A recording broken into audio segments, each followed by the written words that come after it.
Good morning বন্ধুরা, আমাদের রান্নাঘর চ্যানেলে তোমাদের সবাইকে জানাই স্বাগত। তো তোমরা কেমন আছো? আশা করি সবাই ভালো আছো, আমিও ভালো আছি।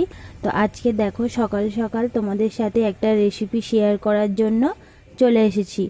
তো সামনেই দেখতে পাচ্ছ একটা বাটির মধ্যে আমি পটল নিয়ে নিয়েছি। তো তোমরা সেটা দেখে বুঝেই গেছো আজকের কোনো পটলের রেসিপি হবে। তো হ্যাঁ বন্ধুরা, আমি আজকের পটলের পুর ভরা একটা রেসিপি তোমাদের সাথে শেয়ার করব। তো তার জন্য দেখো এখানে আমি ছ পিস পটল নিয়ে নিয়েছি। তো এটা দিয়েই আমার আজকের রান্নাটা হয়ে যাবে। তো দেখো পুরো ভিডিওটা, আশা করি তোমাদের ভালো লাগবে। আমি কিভাবে এটা রান্না করছি তোমরা পুরো ভিডিওটা দেখতে থাকো। তো চলো, এটাকে ফার্স্টেই আমি ভালো করে ধুয়ে নেব, নিয়ে এর খোসাগুলো ছাড়িয়ে নেব।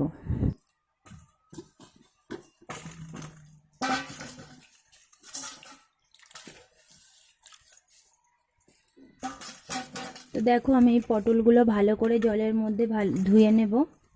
তো এবার এটাকে আমি ছাড়িয়ে নেব।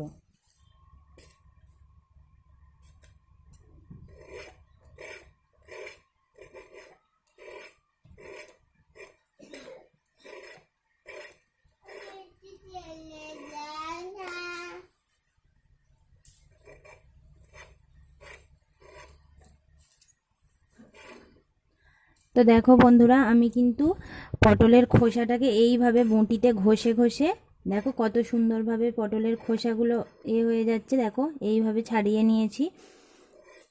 আর দুটো মুখ আমি একটুখানি করে দুটো সাইডে কেটে দিয়েছি। তো এইভাবেই আমি পটলটাকে আরও একবার ধুয়ে পাত্রে তুলে নেব। তো এইভাবেই আমি সমস্ত পটলগুলোকে কেটে নিই। তো দেখো বন্ধুরা, আমি সমস্ত পটলের খোসাগুলো কত ভালোভাবে ছাড়িয়ে নিয়েছি। তো এবারে এই পটলের ভেতরে যে দানাগুলো থাকে সেগুলোকে আমি বার করে নেব।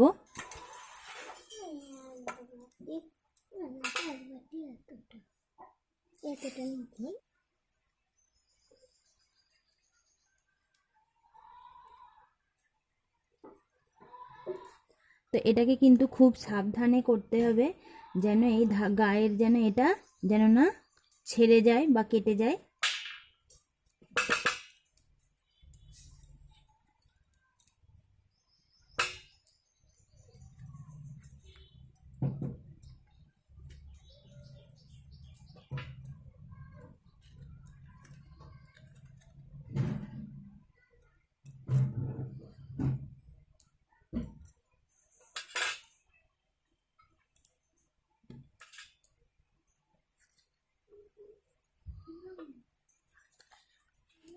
তো দেখো বন্ধুরা, আমি সমস্ত কিন্তু ভেতরের দানাগুলো বার করে নিয়েছি। আর দেখো এই দিকটা কিন্তু আমি মানে মানে এটার মতো ফুটো করিনি, এদিকটা কিন্তু বন্ধই রেখেছি। এদিকটা বন্ধ রাখতেই হবে।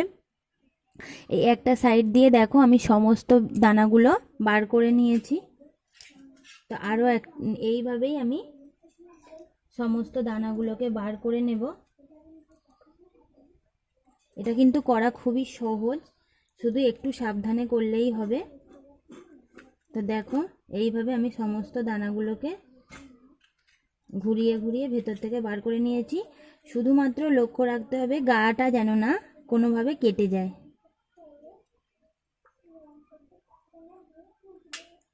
তো দেখো আমার এটারও বার করা হয়ে গিয়েছে খুব সহজেই।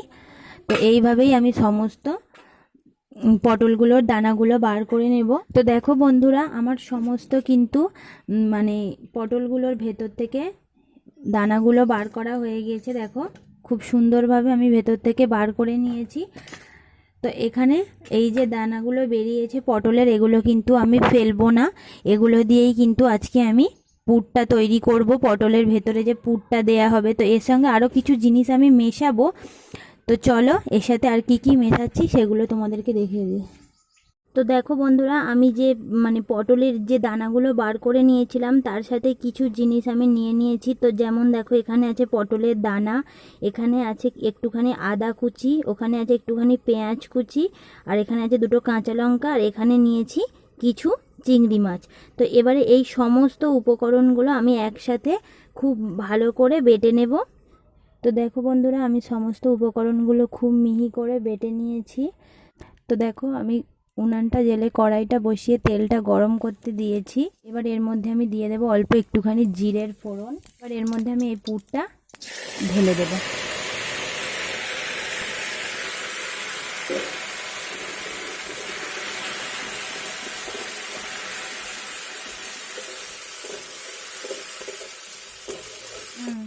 তো এবার এর মধ্যে আমি দিয়ে দেবো অল্প একটু হলুদ গুঁড়ো, দিয়ে দিচ্ছি অল্প একটু নুন। তো এবার এটাকে আমি নেড়ে নেড়ে একেবারে শুকিয়ে নেব। তো দেখো, এটা পুরো শুকিয়ে গিয়েছে। এবার এটাকে আমি ঢেলে পুরটাকে ঠান্ডা করে নেব খুব ভালো করে। তো দেখো বন্ধুরা, আমার পুরটা কিন্তু একেবারেই ঠান্ডা হয়ে গিয়েছে। তো এবার এই পটলের ভেতরে আমি অল্প অল্প করে পুরগুলোকে ভরে নেব। তো দেখো,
তো দেখো বন্ধুরা, আমি পুরটা ভালোভাবে ঢুকিয়ে নিয়েছি। আর মুখের কাছটা কিন্তু আমি অল্প একটুখানি ফাঁকা রেখেছি, পুরো একেবারে ভরাট করে দিইনি।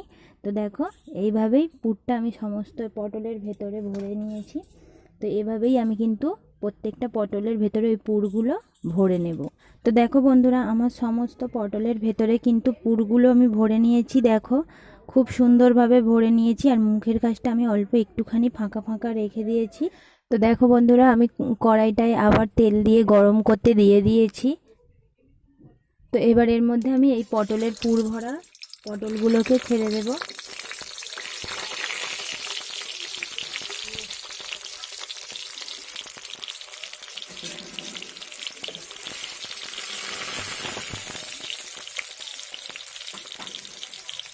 আমি সবগুলো একসাথে ভাজবো না, ফার্স্টে 4টে ভেজে নিচ্ছি।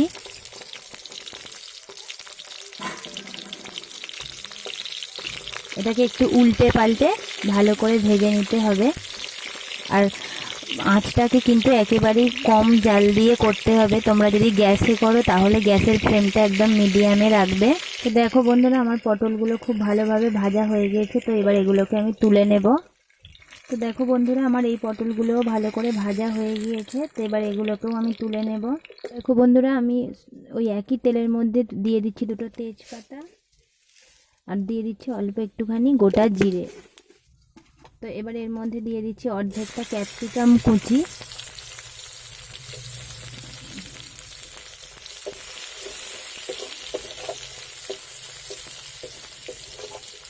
আর দিয়ে দিচ্ছি 2টো মাঝারি সাইজের পেঁয়াজ, খুব মিহি করে কুচি করে নিয়েছি। তো এবার ক্যাপসিকাম আর পেঁয়াজটাকে আমি ভালো করে ভেজে নেব। তো দেখো, এবার এর মধ্যে দিয়ে দিচ্ছি ছোট্ট একটা টমেটো পিউরি করে নিয়েছিলাম।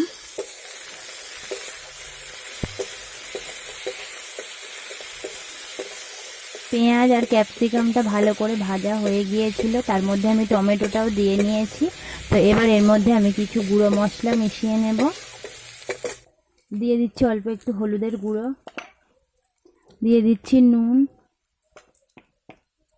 দিয়ে দিচ্ছি লঙ্কার গুঁড়ো, আর দিয়ে দিচ্ছি জিরে গুঁড়ো, দিয়ে দিচ্ছি অল্প একটু জল, যাতে গুঁড়ো মশলাগুলো না ধরে যায়। তো তো দেখো এখানে আমি অল্প একটুখানি টক দই ফেটিয়ে নিয়েছি, তো সেটাই দিয়ে দিচ্ছি।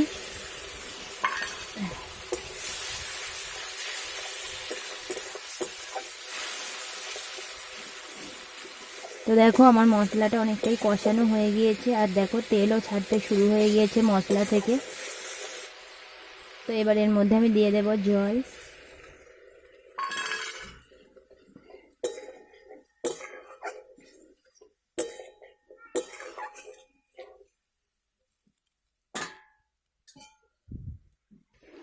তো দেখো ঝোলটা ফুটে গেছে।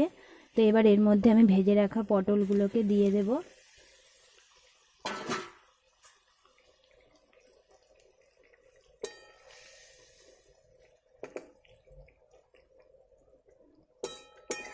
এটাকে বেশি নাড়াচাড়া করলে হবে না, এটাকে খুব সাবধানে করতে হবে, কারণ পুরগুলো বেরিয়ে যেতে পারে। তো এবার এটাকে আমি 2 মিনিটের জন্য ঢেকে দেব। চলো বন্ধুরা, ঢাকাটা একবার খুলে দেখে নিই। 2 মিনিট হয়ে গিয়েছে।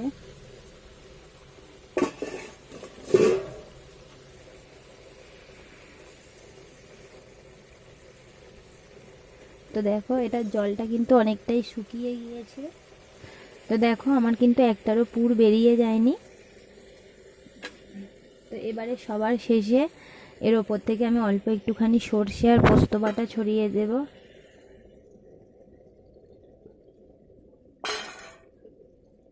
দিয়ে হালকা করে একটুখানি এটাকে নাড়াচাড়া করে দেব।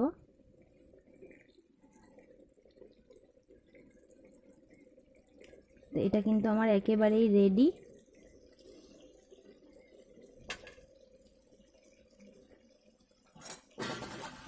তো চলো বন্ধুরা, এটাকে নামিয়ে নিই। আমার রেসিপিটা কিন্তু রেডি হয়ে গিয়েছে, আর আমি কিন্তু একটা পাত্রের মধ্যে সেটাকে ঢেলে নিয়েছি। আর আমি এই রেসিপিটার নাম দিয়েছি চিংড়ি দিয়ে পটলের কোরমা। তো তোমাদের এই পটলের কোরমাটা কেমন লাগলো অবশ্যই আমাকে কমেন্ট করে জানিও, আর বাড়িতে একবার বানিয়ে দেখো, আশা করি তোমাদের ভালো লাগবে। আর যদি ভিডিওটা ভালো লাগে তাহলে অবশ্যই ভিডিওতে একটা লাইক করে দিও, কমেন্ট করে দিও, শেয়ার করে দিও, আর আমার চ্যানেলটাকে সাবস্ক্রাইব করে দিয়ে পাশে থাকা বেল আইকনটিটাকেও ক্লিক করে দিও। আজকের ভিডিওটা এই পর্যন্তই রাখছি, ফিরে আসছি আরও একটা নিত্য নতুন রেসিপি নিয়ে। ততক্ষণের জন্য সবাই ভালো থেকো, সুস্থ থেকো, নমস্কার।